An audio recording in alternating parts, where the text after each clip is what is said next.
Caríssimos irmãos, caríssimas irmãs, que a divina luz brilhe aos nossos olhos e que sejamos dignos e dignas de viver em paz. Novamente, a misericórdia divina nos proporciona instantes benditos de estudo, de reflexão, de fraternidade, a fim que cada um de nós e que todos e todas, imantados no sentimento de fraternidade, possamos nos manter perseverantes, vigilantes, compromissados com o ideal de vida maior que cada um de nós abraça.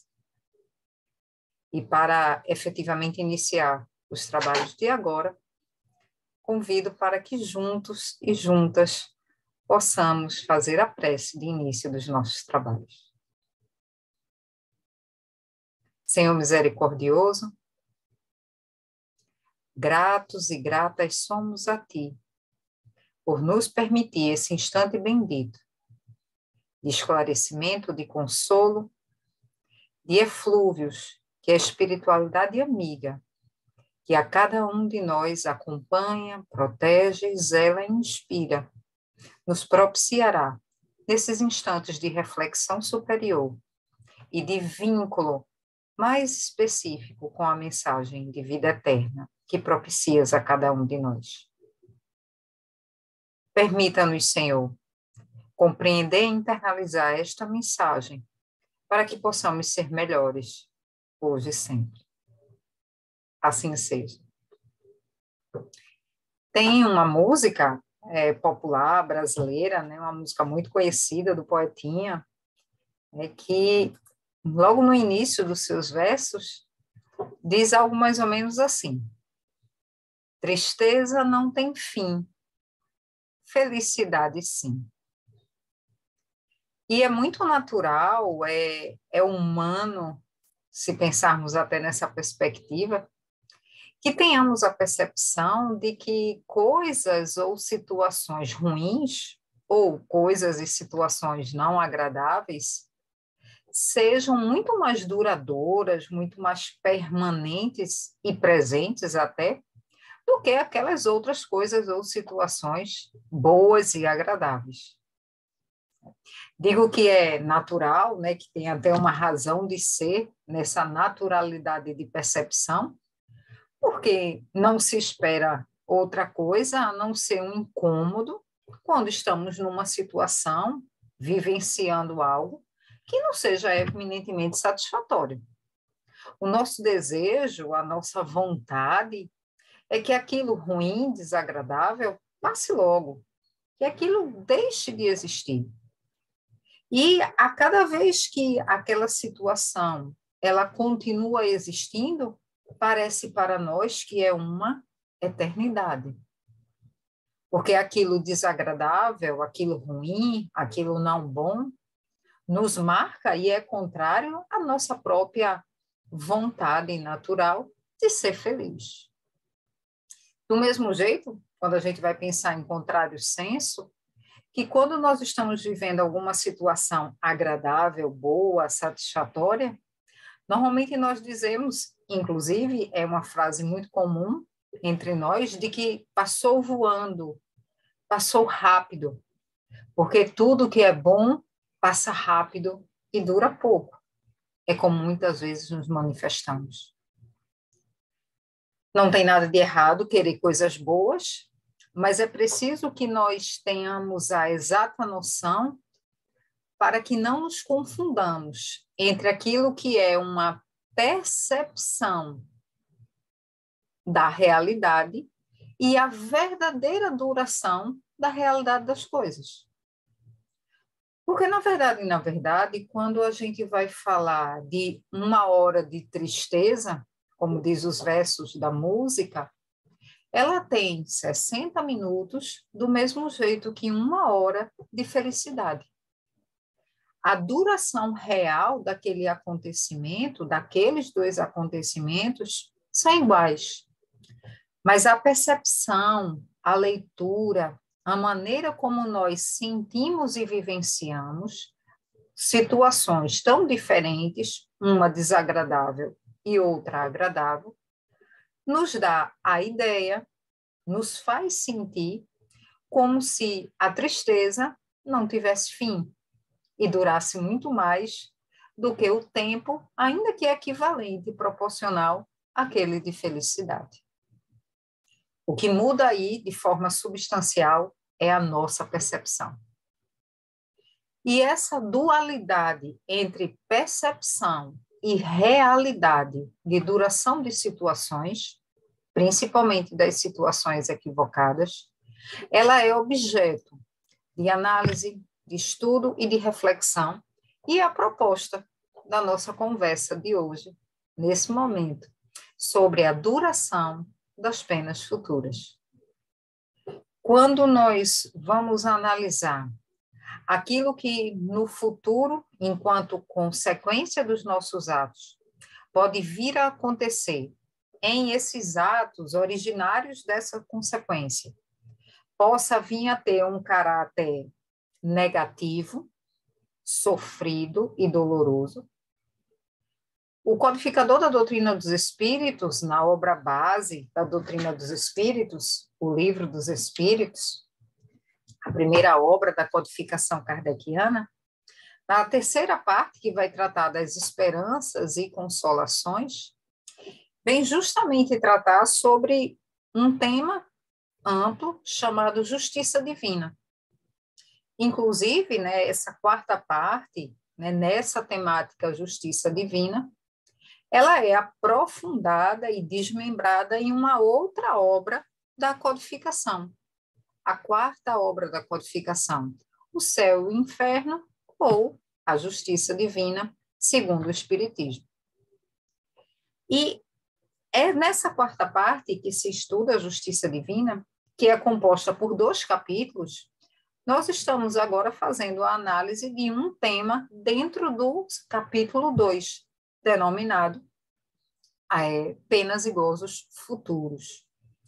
E nesse Penas e Gozos Futuros, do segundo capítulo da quarta parte do Livro dos Espíritos, a pergunta de 1003 a 1009, deixa eu só conferir o número, isso, 1003 a 1009, eu estava lendo algumas questões anteriores dentro do tema. Então, da 1003 a 1009, vai justamente tratar sobre a realidade da duração das penas futuras. E a grande pergunta, a grande lógica aqui, como pretende o codificador, é estudar, e aqui também entre nós refletir, o que é que o futuro pode reservar, o que é que o futuro pode indicar de gozos e penas a nós, criaturas, após a vida material, já vivenciando a vida espiritual. O que é que pode acontecer conosco nessa perspectiva de punição por atos equivocados? E aí o grande foco dessas questões, de 1003 a 1009, é querer enxergar e identificar se de fato existe o chamado castigo eterno. Se pudéssemos sintetizar todas as perguntas do codificador sobre as temáticas aqui trazidas, a ideia seria saber se o sofrimento de alguém, né, e esse alguém, inclusive, pode ser eu mesma, né, eu considerando a mim mesma, na vida espiritual, na vida futura, poderei receber um castigo ou um sofrimento eterno? Se eu fizer alguma coisa muito errada na minha vida, agora, nesse exato momento da minha existência corpórea, algo que é completamente dissociado e discordante, dissonante da lei divina, daquilo que é estabelecido como código moral universal para o comportamento de cada um de nós. E eu fizer algo muito, muito, muito, muito grave, contrariando essa lei. Será que eu poderei sofrer eternamente o castigo, a punição, a pena decorrente do descumprimento desta lei? E quando Kardec se dedica a estudar, né, como eu disse, de forma muito resumida, essas duas questões, essa temática da duração das penas futuras, daquilo que, quanto tempo vai durar o meu sofrimento no futuro, caso eu descumpra a lei divina, na verdade, Kardec está trazendo à discussão um debate que tem uma origem muito antiga, um debate que é da própria origem, isso pensando exclusivamente entre nós cristãos, que remonta à própria passagem de Jesus à Terra. Isso sem contar todas as outras, todos os outros pontos doutrinários que foram objeto, né, de discussão ao longo da institucionalização da mensagem crística entre nós na Terra. Na verdade, o grande objeto aqui de debate é a chamada doutrina das penas eternas, ou teoria das penas eternas. Uma coisa que já se sabe, e que já é, desde que não se seja materialista, que já se tem por uma razão já um tanto quanto bem estabelecida, é que as nossas ações agora, elas geram uma consequência para o futuro num pós-morte, digamos assim, na continuidade da vida após essa existência material. E já sabemos que essas consequências, elas estão completamente vinculadas àquilo que eu faço ou que eu deixo de fazer. E que nisso haverá uma premiação se aquela minha conduta ela estiver em consonância com o que se espera comportalmente das minhas vidas, e aí eu serei premiado, receberei uma vantagem, eu terei uma satisfação pelo aquele meu bom comportamento, ou eu receberei uma punição. Tecnicamente falando, na nossa proposta espírita cristã, uma penalidade, enquanto consequência de uma atitude equivocada, infratora, delinquente dos espíritos, minha, enquanto não observadora das leis morais. É importante também lembrar, fazendo um parênteses aí, que quando a gente fala em penas, recompensas, a gente precisa lembrar que, primeiro, uma primeira questão a ser observada, é que quando a gente fala no futuro, a gente precisa ter em mente que esse futuro, ele não é necessariamente um futuro de daqui a 100 anos, daqui a 50 anos, depois que eu desencarnar, na minha próxima existência corporal. Essa ideia de futuro, ela é muito relativa. Porque, na verdade, se a gente pensar daqui a 1 hora, é futuro. Se uma pessoa, por exemplo, né, dando um exemplo mais singelo, de perspectiva mais material, se uma pessoa, ela, de forma voluntária, consequente e consciente, ou melhor dizendo, e injustificada, essa pessoa, ela soca a parede, a consequência daquele ato será imediata. Mas imediata no futuro daqui a 1 minuto, daqui a 1 segundo, mas não é o tempo presente. Então, é importante nós termos em mente que essa ideia de futuro, quando nós, de uma maneira geral, falamos em futuro, é importante lembrar que qualquer coisa que não seja o agora e que seja projetado para frente é futuro. Um futuro de daqui a meia hora, um futuro de daqui a 30 anos. É a ideia de futuro. E essas recompensas e punições, elas podem se dar num futuro próximo ou num futuro bem distante. Aqui, mais especificamente, o texto de O Livro dos Espíritos, que nós estamos analisando, proposto para a nossa conversa, ele fala de um futuro um tanto mais distante, um futuro no pós-morte, o futuro de quando nós, né, estando agora encarnados, em retornarmos à pátria espiritual e as consequências disso nas próximas existências corporais, Ele se refere de forma mais específica a um futuro distante.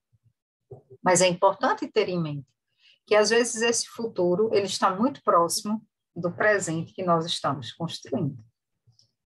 E também é importante lembrar que, quando nós falamos em pena, punição, ou mesmo a ideia de castigo, isso tudo tem uma lógica muito específica, divina, e que de maneira nenhuma isso está vinculado a essa ideia mais comumente desenvolvida entre nós de uma vingança. Inclusive, a gente vai tratar sobre esse ponto já já, mais um pouquinho à frente. Mas é importante lembrar que essa ideia de punição, ela não tem um caráter tão negativo e tão vingativo como muitas vezes nós aqui atribuímos. Então, a ideia sempre é, né, dessa doutrina tradicionalmente apresentada de penas eternas para um futuro. Eu agi mal, eu cometi um ato equivocado e eu serei punido eternamente por esse meu erro. E por essa ideia tradicional, eu jamais teria a possibilidade de me recuperar, de me reabilitar, de me corrigir e de ter a possibilidade de me melhorar, porque eu estaria eternamente condenada a sofrer as consequências daqueles meus atos. Só que a mensagem de Jesus, e Jesus veio trazer um Deus Pai, um Deus Amor, um Deus Justiça, mas um Deus Amor, e a mensagem e as lições trazidas pelo Consolador prometido por Jesus fez com que o codificador da doutrina dos espíritos, Allan Kardec, começasse a refletir consigo mesmo e começasse a perceber que essa teoria de penas eternas, ela parecia não muito bem se coadunar com essa lógica de amor, de bondade, de justiça, mas de misericórdia, e de uma sabedoria como Jesus, como Deus é descrito, como Deus é apresentado. Um Deus que é sabedoria, um Deus que é amor, um Deus que é justiça, e que essa teoria de penas eternas, ela não teria essa mesma sintonia com essas características que se apresenta da divindade, que são apresentadas pela divindade. E é por isso que Kardec resolve especificamente nessas questões de 1003 a 1009, fazer indagações para melhor tentar entender como é que, de fato, acontece essa aplicação e essa duração real das penas quando alguém comete uma falta efetivamente contrária às regras divinas. Como nós já bem sabemos, duas aqui são as palavras-chave: justiça e responsabilidade. É curioso até falar em justiça quando se fala de justiça divina, mas é inclusive aquele ponto que eu já havia mencionado anteriormente, que eu disse que nós voltaríamos a trabalhar sobre ele. A lógica ainda nossa, enquanto espíritos, numa jornada evolutiva e numa jornada de construção de moralidade, é de muitas vezes confundir o conceito de justiça com o conceito de vingança. Para nós ainda, nesse processo de melhoramento espiritual, justiça e vingança, aqui ou acolá, caminham ainda muito próximos. Eu não quero simplesmente, que seria a lógica da justiça, eu não quero simplesmente o reajuste e a readequação de uma situação que foi indevidamente desajustada. Isso é justiça. Algo estava de um jeito, algo ou alguém, por alguma razão não válida, aquela situação original foi desorganizada, bagunçada, agredida, violentada, desajustada. Justiça nada mais é do que fazer com que aquele desajuste não mais exista e aquele equilíbrio inicial volte a acontecer. Isso é justiça.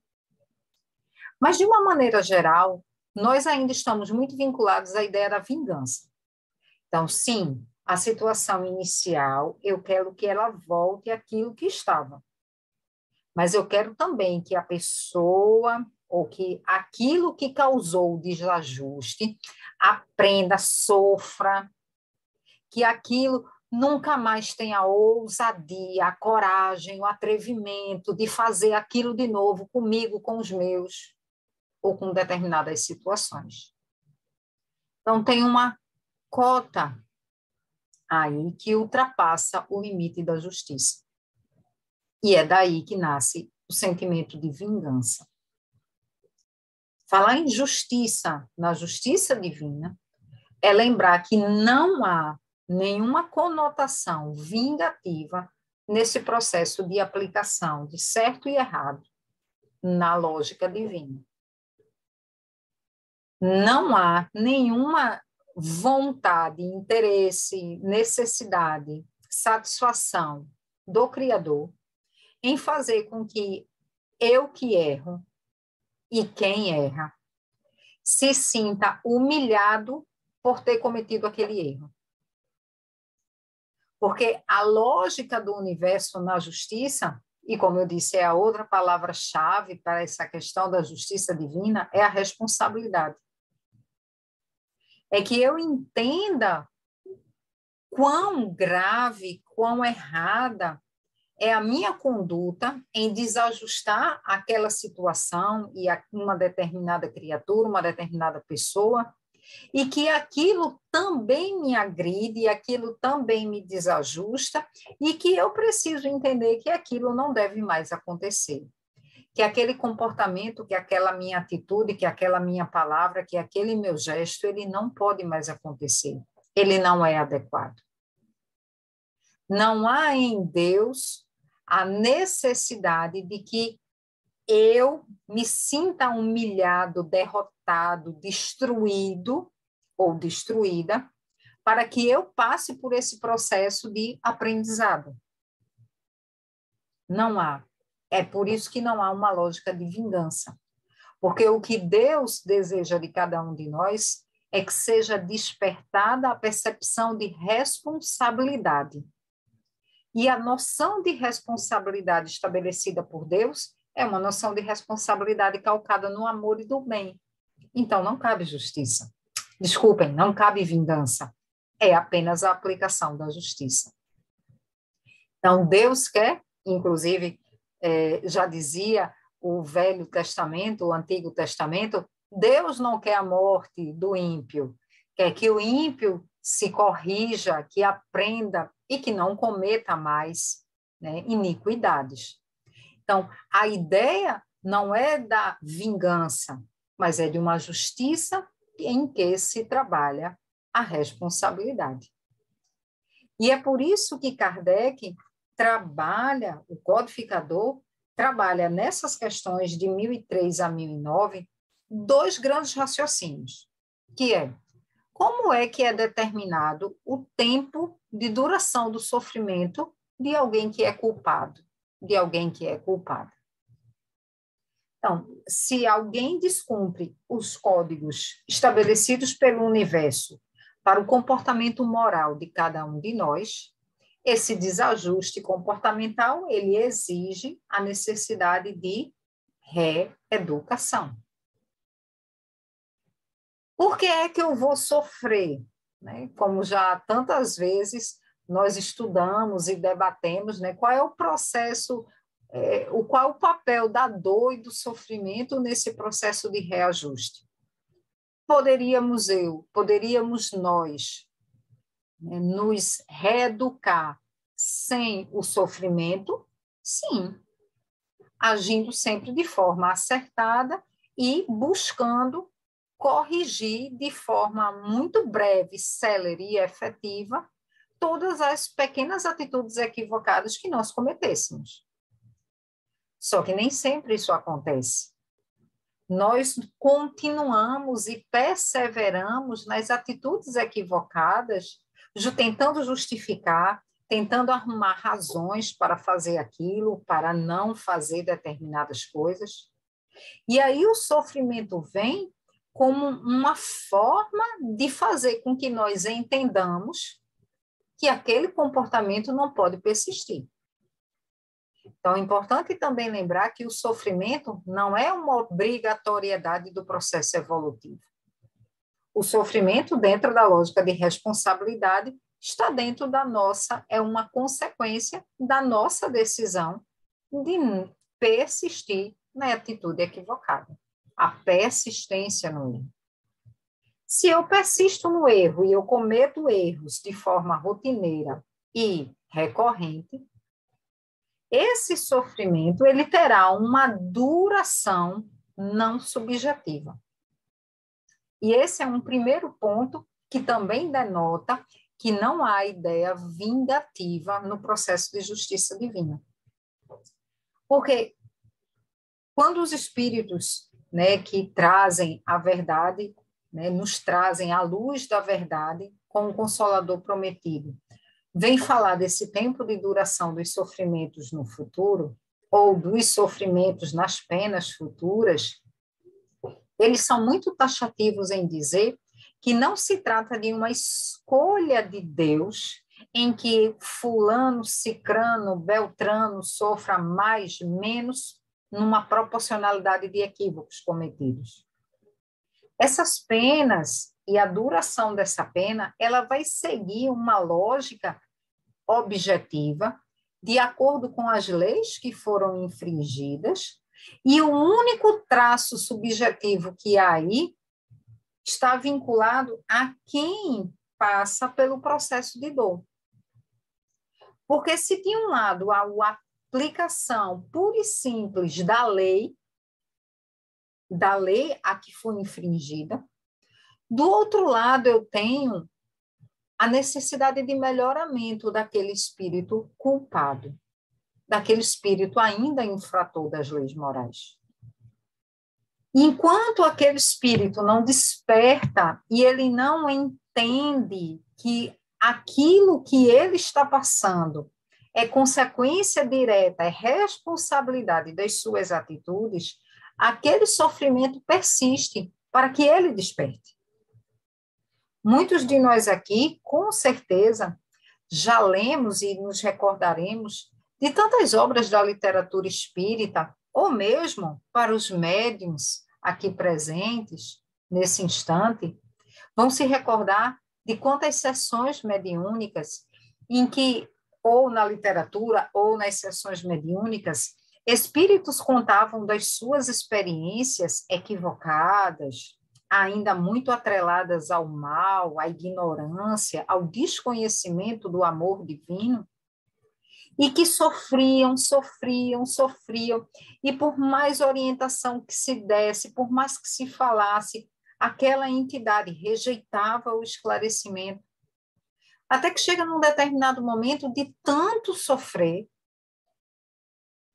chega naquele momento em que, popularmente, a gente ia dizer assim, chegou no fundo do poço, né? E de tanto sofrer, aquele espírito desperta e percebe que ele não pode mais continuar daquele jeito. Ele precisa mudar a sua atitude, ele precisa mudar o seu comportamento. Então, o tempo do sofrimento segue uma lógica de acordo com as leis divinas. E essa duração será, de acordo com essa lei, maior ou menor, levando em consideração o tempo do despertar desse espírito.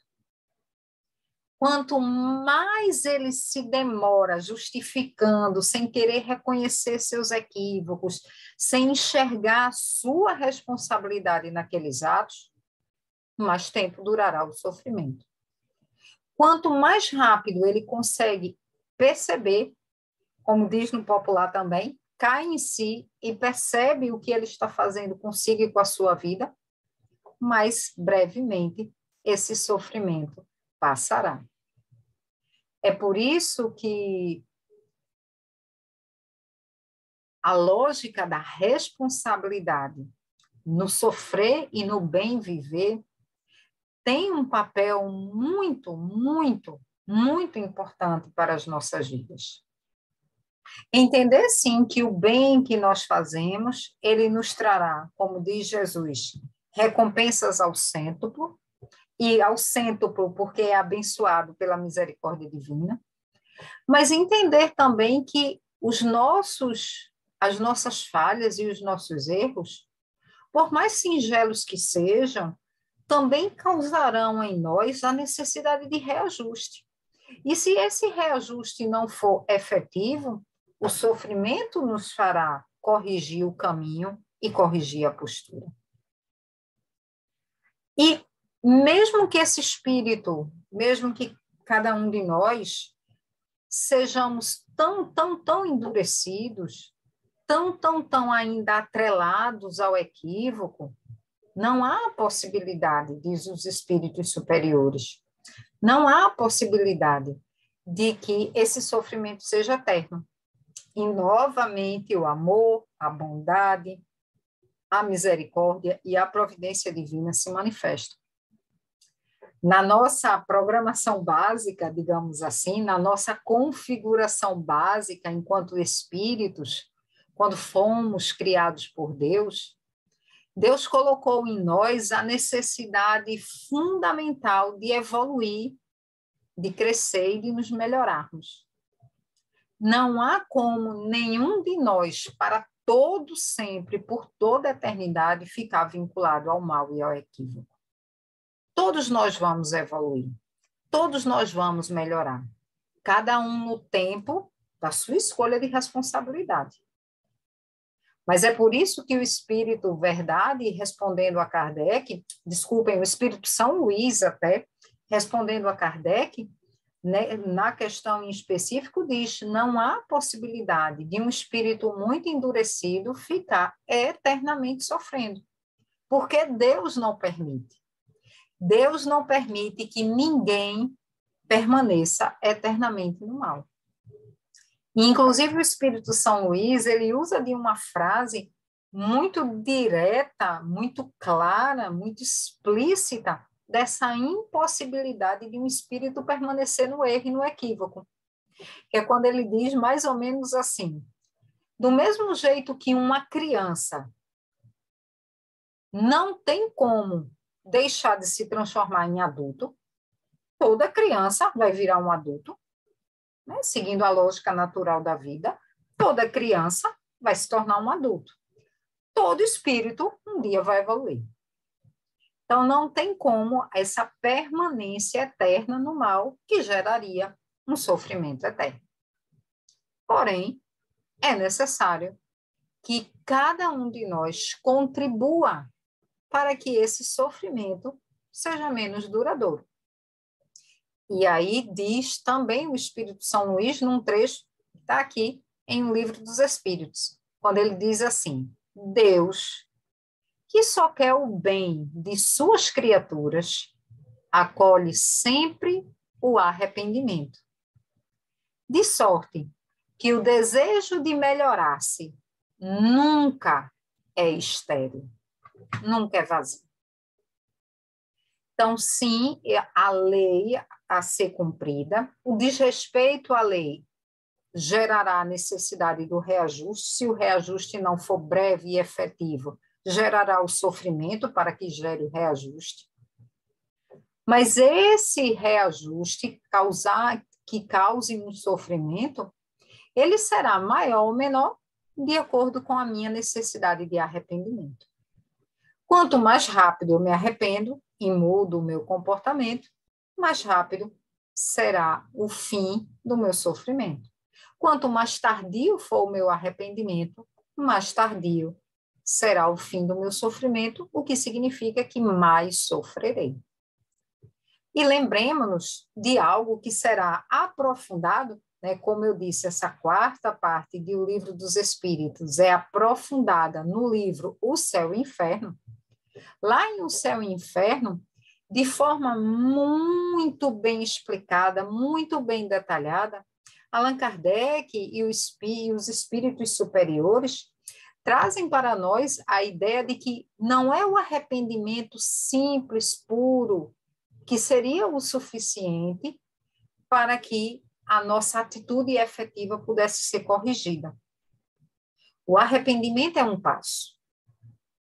O arrependimento sincero, o arrependimento efetivo, o reconhecimento de uma conduta errada é um momento, sim, muito significativo para o espírito que deseja se melhorar. Mas não é etapa única. Porque lembremos-nos daquela fala anterior.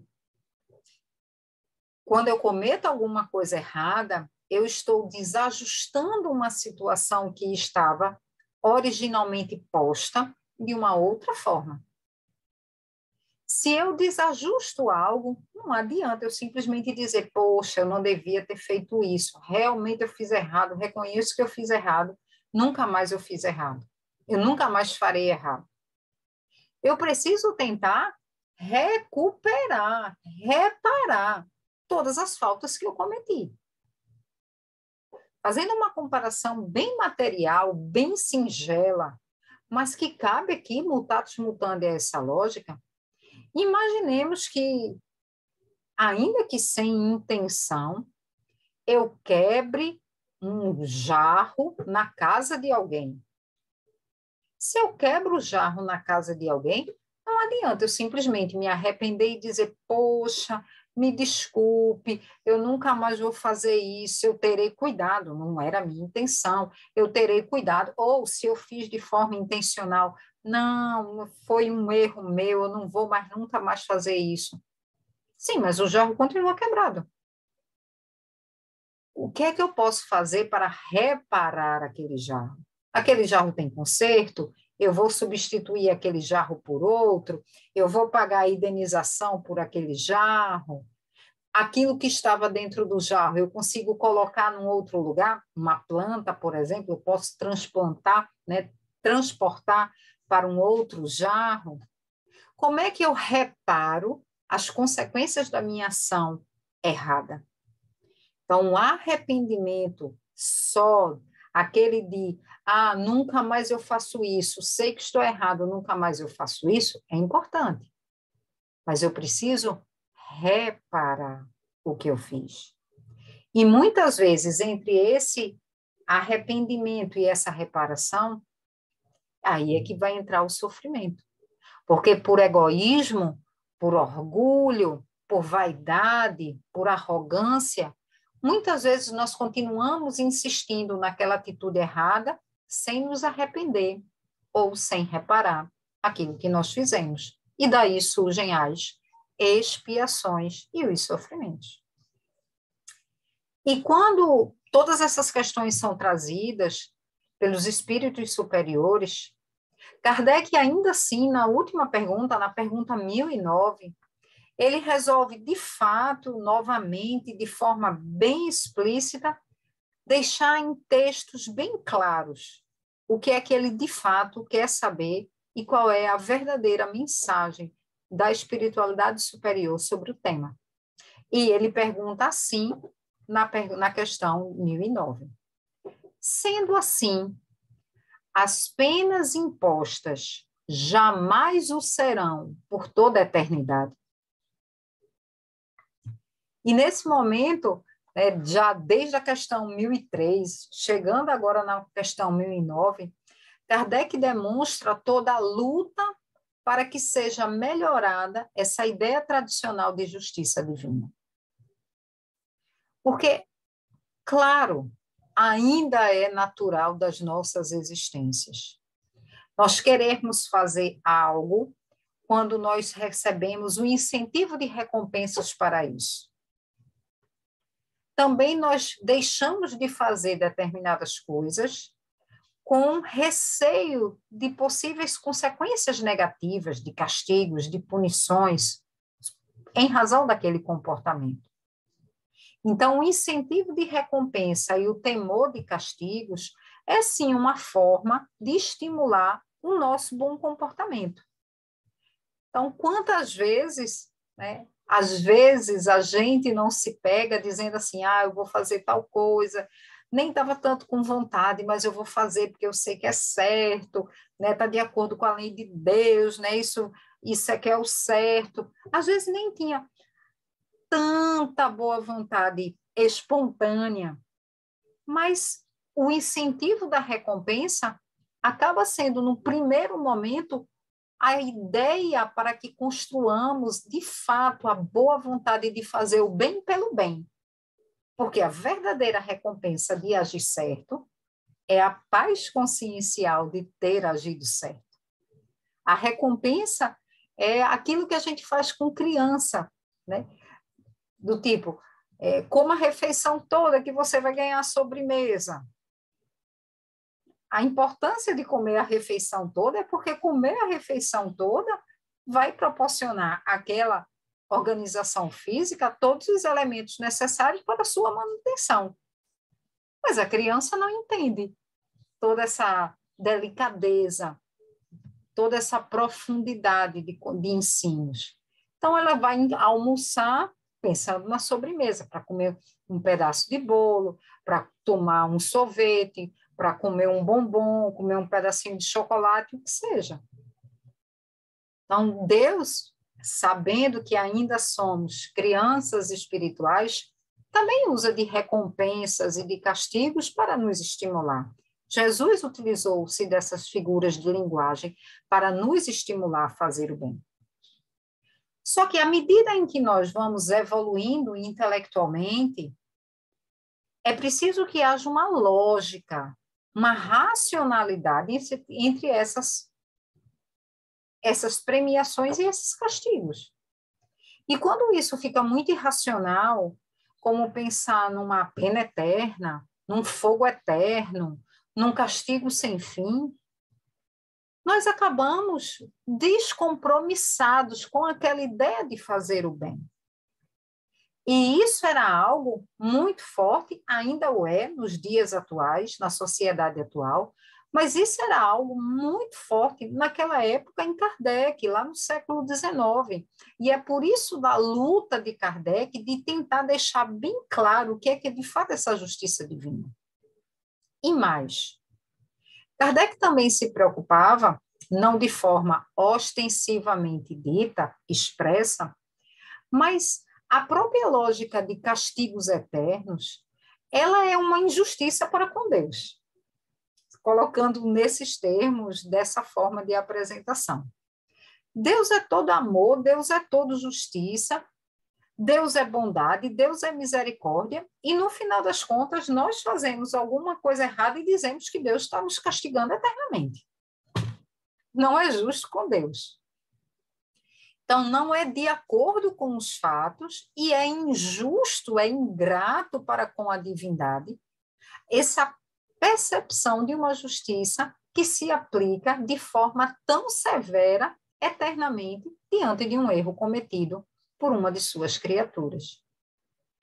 E é por isso que nessa luta, os espíritos superiores vêm respondendo essa questão de Kardec, a 1009, vem de forma nominativa trazer suas respostas. Então, aqui nós temos para a mesma questão 4 respostas, todas no mesmo sentido, trazidas por o Espírito Santo Agostinho, o Espírito Lamennais, o Espírito Platão e o Espírito Paulo Apóstolo. Então, nós temos 4 venerandas entidades espirituais que vem trazer suas respostas para essa indagação de Kardec, de forma a não deixar dúvidas que, de maneira nenhuma, a justiça de Deus se confunde com vingança celestial. E aí destaco, né, dessas 4 respostas, pequenos trechos que trazem de forma muito direta, ainda que sintética, e de forma muito profunda, o que é, de fato, a justiça de Deus. Diz, por exemplo, Santo Agostinho, quando inicia sua resposta dizendo assim: interrogai o vosso bom senso e a vossa razão, e perguntai-lhes se uma condenação perpétua motivada por alguns momentos de erro, se isso não seria a negação da bondade de Deus? Lamennais vem já também na parte inicial da sua resposta, dizendo assim: aplicai-vos por todos os meios ao vosso alcance, em combater, em aniquilar a ideia da eternidade das penas. Essa ideia ela é blasfematória da justiça e da bondade de Deus. Germen fecundo da incredulidade, do materialismo e da indiferença, que invadiram as massas humanas desde que as inteligências começaram a se desenvolver. Já Paulo, apóstolo, já no finzinho da sua resposta, ele vem dizendo assim: o castigo é o aguilhão que estimula a alma pela amargura a se dobrar sobre si mesma e a buscar o porto de salvação. O castigo só tem por fim a reabilitação e a redenção. Querê-lo tornar eterno por uma falta não eterna é negar-lhe toda a razão de ser. E Platão, discípulo de Sócrates, vem também na sua resposta dizer algo nesses termos. Eternidade dos castigos corresponde à eternidade do mal. Sim, enquanto existir o mal entre os homens, os castigos subsistirão. Importa que os textos sagrados se interpretem no sentido relativo. A eternidade das penas é, pois, relativa e não absoluta. Chegue o dia em que todos os homens, pelo arrependimento, se revistam da túnica da inocência, e desde esse dia deixará de haver gemidos e ranger de dentes. Paulo.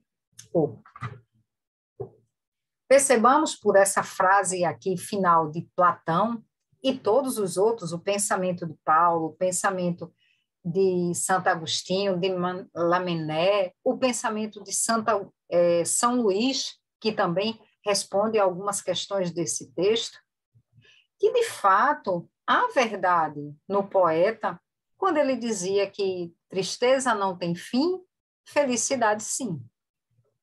Mas isso não é para todo mundo.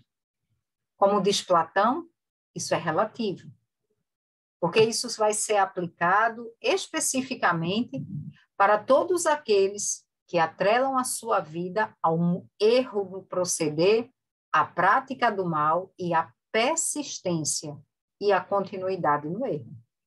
Aí sim, a tristeza não terá fim e a felicidade nunca se apresentará. Mas para todos aqueles que se alimentam e se realimentam no propósito de melhoria, no propósito de corrigenda, no propósito de buscar uma nova forma de viver e de tentar se corrigir, a lógica é o contrário. A felicidade, nesse caso, jamais terá fim na nossa vida, porque ela está sempre sendo construída e melhorada.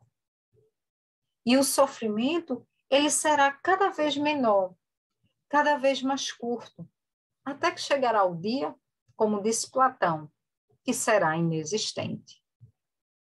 E é por isso que consigamos, da nossa vida, sermos aqueles para quem tristeza não tem fim, efetivamente não é música aos nossos ouvidos. Construamos na nossa vida a eternidade do bem e do amor, a eternidade da felicidade e da paz, sem alimentar o erro, que eles são a verdadeira causa do nosso sofrimento ou da nossa alegria. E vivendo com Deus, que é amor, que é justiça, que é misericórdia e que é bondade, nós teremos uma vida sem fim, de felicidade e de felicidades mil. E é em busca dessa felicidade, dessa paz de espírito, desse não sofrer e dessa tranquilidade que nós oramos ao Senhor, pedindo que nos abençoe os esforços de sermos melhores. Oremos? Senhor misericordioso, fortalecidos em Ti e na Tua mensagem de vida eterna, nós te rogamos a assistência necessária para sermos melhores a cada dia, para buscarmos forças em nós mesmos, para recomeçar e reconstruir uma nova conduta, novos pensamentos e um novo viver para as nossas vidas. Nos ajude a reconstruir o que de equivocado nós já fizemos e a de melhorar a nossa conduta doravante, a fim de que sejamos, de fato, merecedores da Tua paz, do Teu amor e da Tua luz. Sê, Senhor, conosco, hoje e sempre. Assim seja. Paz, luz, serenidade para todos nós. Que o Senhor nos abençoe e que Ele nos possibilite, em breve, um novo encontro de paz e esclarecimento. Até a próxima, se Deus quiser.